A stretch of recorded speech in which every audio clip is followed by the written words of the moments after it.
Halo semuanya, di materi ini kita akan membahas bagaimana sejarah dari perjalanan psikologi, industri, dan organisasi dari awalnya muncul pertama kali hingga sekarang dipakai di seluruh perusahaan, dipakai oleh orang-orang manajemen, dipakai oleh orang-orang HRD. Oke.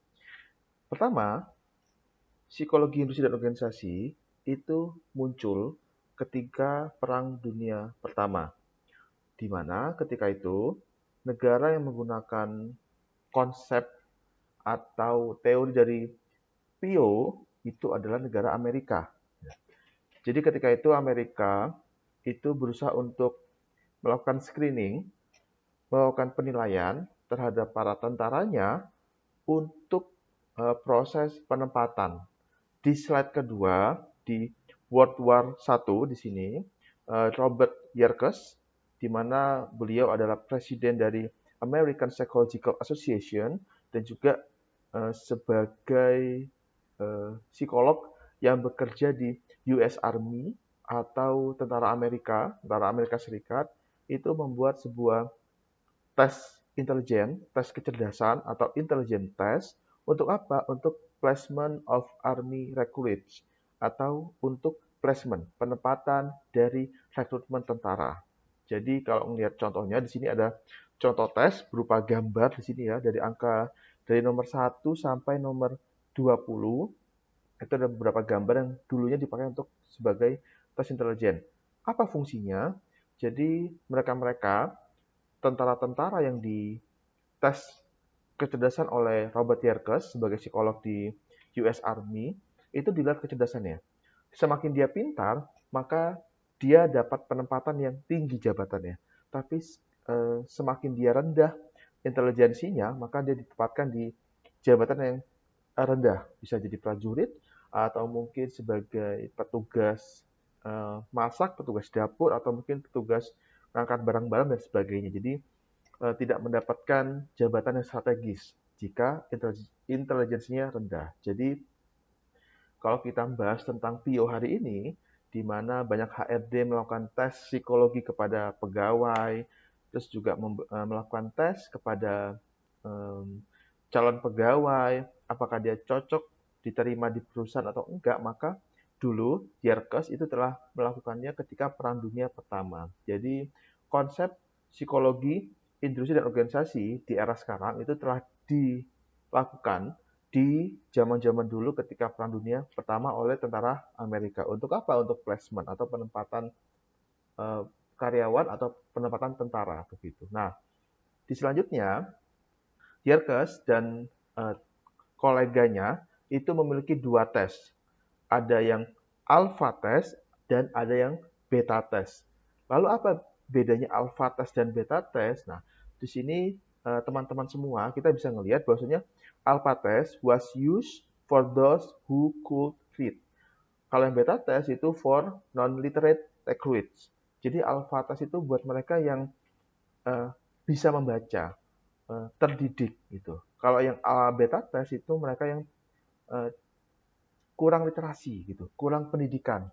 Jadi ibaratnya kalau misalnya alpha test itu untuk mereka-mereka yang mungkin kalau zaman sekarang gitu ya, mereka yang S1, mereka yang lulus SMA begitu. Tapi kalau yang beta test itu yang mungkin lulusan SD, lulusan SMP, dan kita tahu zaman dulu bahwasanya budaya membaca gitu ya, kemampuan membaca masyarakat dunia waktu itu tidak sebaik sekarang. Jadi dirasa perlu oleh Yerkes dan rekan-rekannya untuk membedakan mana yang mereka yang memiliki literasi bagus, baik, mana yang mereka yang non-literate recruits, begitu. Jadi dibedakan. Nah, nanti kita akan melihat bagaimana perbedaan di antara keduanya, begitu. Nah, jika kita um, lanjut ke slide berikutnya, teman-teman semua akan melihat seperti ada di sini ada tabel, ada kolom grade, kolom intelijen, kolom score dalam kurung alpha, lalu sebelahnya ada score dalam kurung beta, lalu percent of total, lalu description ya. Nah, kalau dilihat di sini, maka teman-teman akan lebih paham apa yang membedakan antara alpha test dan beta test, gitu ya. Nah, yang membedakan adalah scoringnya. Jadi untuk mereka yang alpha test, gitu ya, mereka yang memiliki pendidikan tinggi, memiliki literasi yang cukup baik, maka untuk mereka bisa menempati level very superior atau grade A paling baik, mereka harus memiliki skor antara 135 sampai 212 gitu. Apa grade A itu? Kalau kita ngeliat ke description, ada di situ um, man of mark intellectuality. They are of high officer type when they are also endowed with leadership and other necessary qualities. Jadi sebenarnya ini kayak mereka yang cerdas dan diberkahi oleh atau diberkahi sifat kepemimpinan, leadership, dan juga punya kualitas penting lainnya kayak pengambilan keputusan, kayak strategi perang dan lain-lain. Jadi kalau yang alpha test, kalau mereka mau dapat grade A untuk menjadi misalnya kita sebut grade A ini sebagai jenderal gitu ya. Maka jika mereka tentara-tentara itu pengen jadi jenderal, maka kalau dia literasinya baik, maka mereka harus punya nilai skor 135 sampai 212. Tapi kalau ternyata yang ke situ adalah mereka yang literasinya rendah atau non-literate, maka mereka pakai beta test dan cukup dengan skor 100 sampai 118. Jadi nggak mungkin mereka yang non-literate gitu ya, atau mungkin literasinya kurang baik atau buruk, itu disamakan scoringnya dengan yang mereka yang punya eh, literasi yang baik. Sebagai contoh gini, misalkan ada tes bahasa Inggris gitu ya, untuk mereka yang jurusannya memang bahasa Inggris, pendidikan bahasa Inggris atau mungkin sastra Inggris dengan mereka yang jurusannya di luar bahasa Inggris. Maka scoringnya untuk bisa lolos ujian tentu dibedakan. Mereka yang jurusannya bahasa Inggris, yang jurusannya pendidikan bahasa Inggris, sastra Inggris, itu mereka skornya harusnya lebih tinggi KKM-nya gitu, KKN-nya gitu ya, nilai minimumnya. Nah, kalau yang mereka di luar bahasa Inggris agak turun. Misalnya kalau yang bahasa Inggris jurusannya mereka TOEFL-nya harus 550. Kalau jurusan lain di luar bahasa Inggris itu cukup 450 sudah bisa lolos. Jadi itu yang membedakan antara alpha test dan juga beta test. Dan itu seterusnya ke bawah ada grade A, grade B. Jadi di sini kalau kita bisa lihat ada 1, 2, 3, 4, 5, 6, 7, 8. Ada 8 grade di sini, di mana 8 grade ini untuk membagi tentara-tentara Amerika pada waktu itu. Oh, dia grade-nya A, langsung dia kasih ke jenderal. Oh, dia grade-nya B, maka jadikan dia mayor.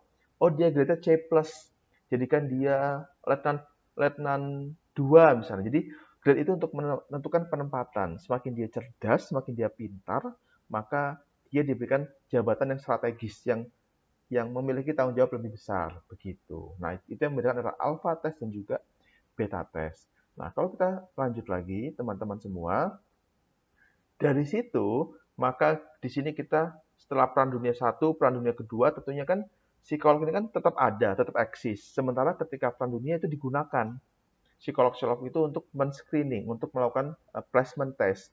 Tapi setelah perang, gimana mereka? Apakah mereka nganggur? Atau mereka nyari kerjaan yang lain? Tentunya tidak. Jadi setelahnya Perang Dunia I, gitu ya, following World War I, itu psikolog mulai terlibat, gitu ya, involved in the screening and placement of personnel in industry. Jadi mereka sudah mulai terlibat di proses screening dan juga placement, proses seleksi dan proses penempatan pada personil di industri gitu. Industri bisa perusahaan, bisa kantor, pemerintahan dan lain-lain. Jadi setelah mereka eh, digunakan gitu ya bahasanya atau mereka bekerja di dunia militer ketika perang dunia, ketika sudah tidak ada perang dunia maka mereka berpindah kerjanya ke dunia industri. Tapi tetap sama tujuannya untuk apa? Untuk melakukan screening dan placement. Jadi eh, PIO hari ini gitu ya itu diawali oleh kebutuhan masyarakat ketika Perang Dunia Pertama. Jadi skala itu sedang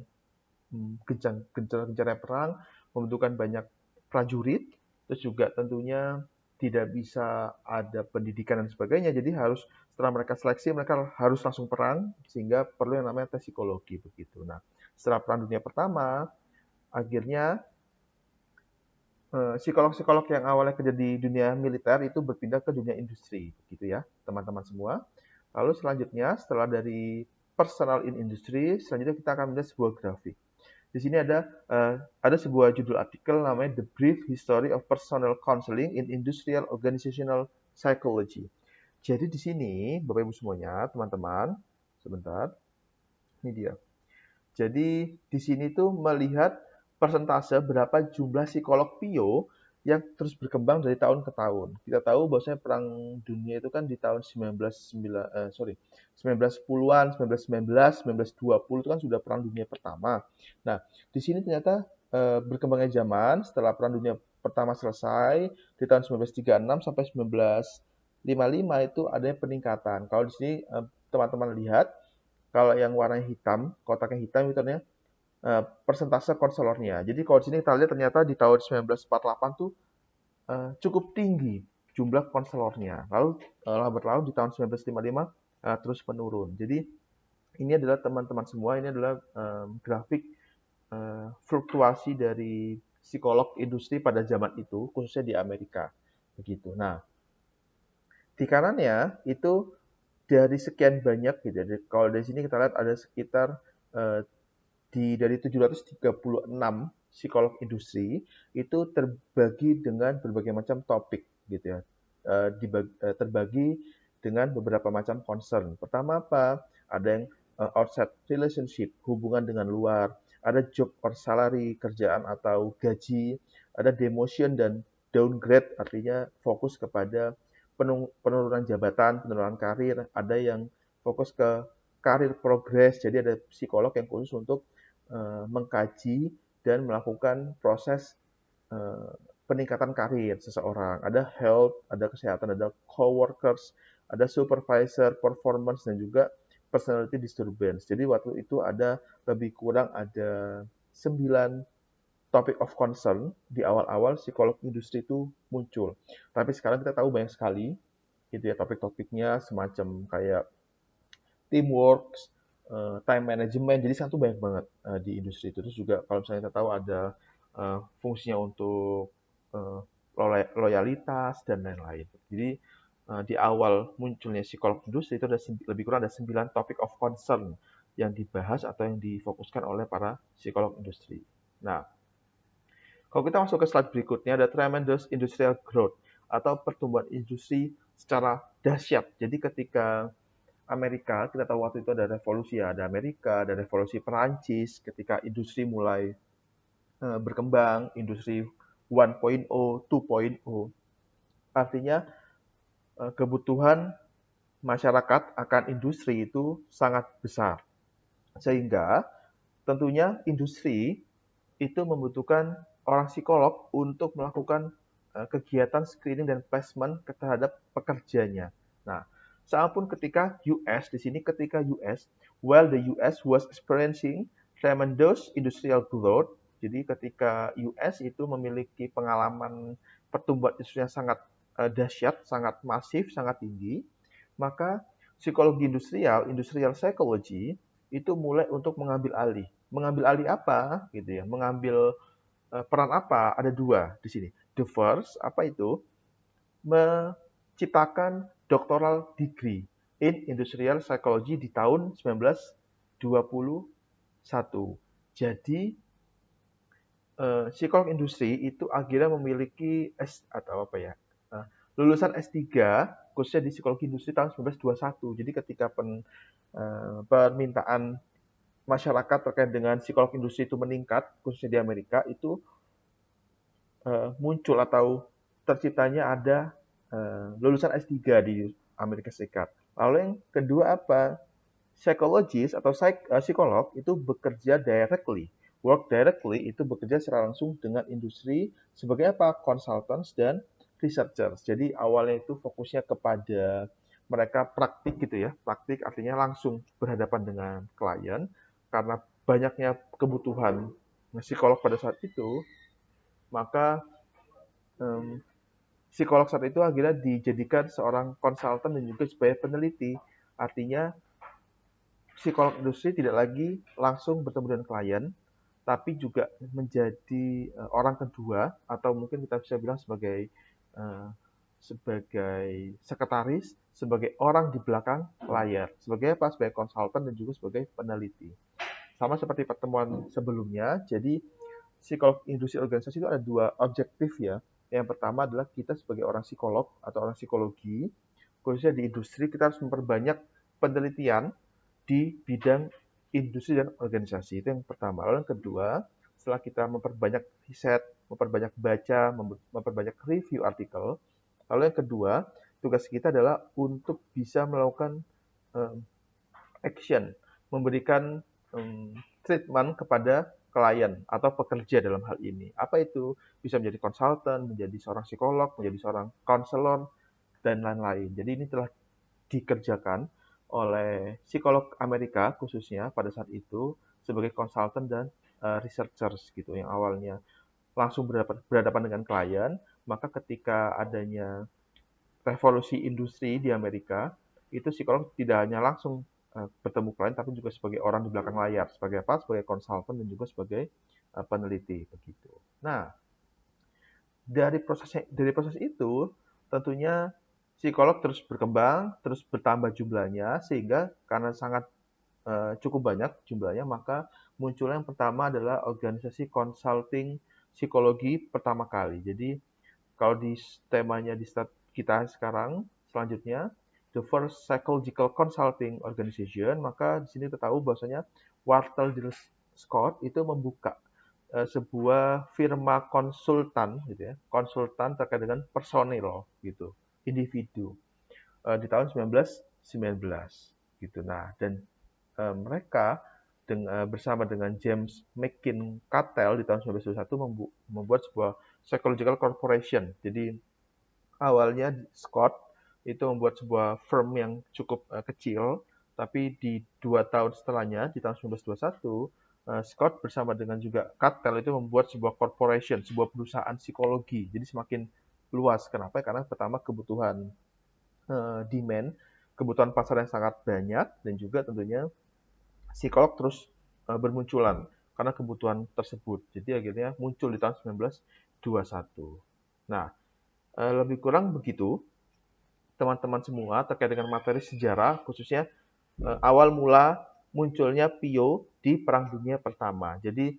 Perang Dunia Pertama menjadi landasan, baik itu landasan teori maupun landasan praktik dari sejarah munculnya psikologi industri dan organisasi. Jadi teman-teman semua, jadi di awal kita tahu bahwasanya tidak mungkin, apalagi zaman dulu ya, yang sifatnya masih tradisional, belum industrial, belum terlalu urban, kotanya termasuk juga Amerika, tentunya tidak mungkin ada perusahaan langsung muncul, lalu muncul psikolog dan sebagainya. Tapi tentunya atas dasar histori, atas dasar sejarah, bahwasanya kita tahu bahwasanya dulu banyak sekali perang, sehingga ketika Perang Dunia Pertama, kebutuhan tentara juga banyak, lalu juga eh, tentunya menempatkan personil, menempatkan tentara di tempat yang tepat, yang sesuai, itu harus dilakukan secara cepat. Sehingga psikologi itu hadir untuk apa? Untuk bisa memberikan masukan mana personil yang atau mungkin masyarakat yang cocok di tempat-tempat tertentu. Misalkan saya sebagai tentara Amerika pada saat itu, saya ayo semua pemuda harus ikut jadi tentara karena kita butuh banyak tentara untuk perang. Maka semua anak muda dipanggil lalu ke barak tentara, lalu semua dites psikologi. Jadi kita bukan dari prajurit dulu atau mungkin dari bintara dulu, nanti naik jabatan tentu kelamaan gitu kan, karena waktu itu perang membutuhkan personil yang banyak, sehingga dibutuhkan adalah dites semuanya. Oh, si Hansa ini dia IQ-nya grade-nya grade C misalnya. Oh, kalau C berarti dia masuknya ke sebagai letnan 2. Oh, ada misalnya di sini ada si Budi, Budi grade-nya grade E. Oh, dia grade-nya E nih. Rendah. Dia kayak jadi tukang masak aja deh di dapur, jangan ikut perang nanti malah menjadi korban, malah gampang meninggal gitu misalnya. Dia nggak bisa nyusun strategi. Oh, yang dia nih A nih, wah cocok nih, dia langsung aja jadiin jabatan strategis, jadi dia jenderal karena dia pintar, dia punya jiwa leadership, dia juga bisa mengukur atau memiliki strategi perang. Jadi nanti bisa jadi nanti antara kita menang begitu. Nah, itulah yang membuat sejarah awalnya bagaimana psikologi, khususnya psikologi industri dan organisasi itu hadir untuk masyarakat khususnya di dunia industri begitu. Jadi lebih kurang begitu teman-teman semua terkait dengan materi kita di pertemuan ketiga, terus juga di em, CPL ya, seingat saya CPL ketiga, jadi terkait dengan sejarah di Perang Dunia Satu, di mana nanti ke depannya kita akan sedikit fokus kepada praktikal dari psikologi industrinya. Kita telah membahas definisi kemarin, lalu bagaimana PIO itu bergerak, dan hari ini kita membahas bagaimana sejarah dari psikologi industri dan organisasi. Jadi sekian, terima kasih telah mendengarkan. Saya kira teman-teman cukup paham dan cukup sederhana juga saya menjelaskan. Jika memang ada yang ingin ditanyakan, bisa chat saya by WA atau nanti saya coba buka forum pertanyaan di Santri. Jadi terima kasih banyak. Sekian. Wassalamualaikum warahmatullahi wabarakatuh.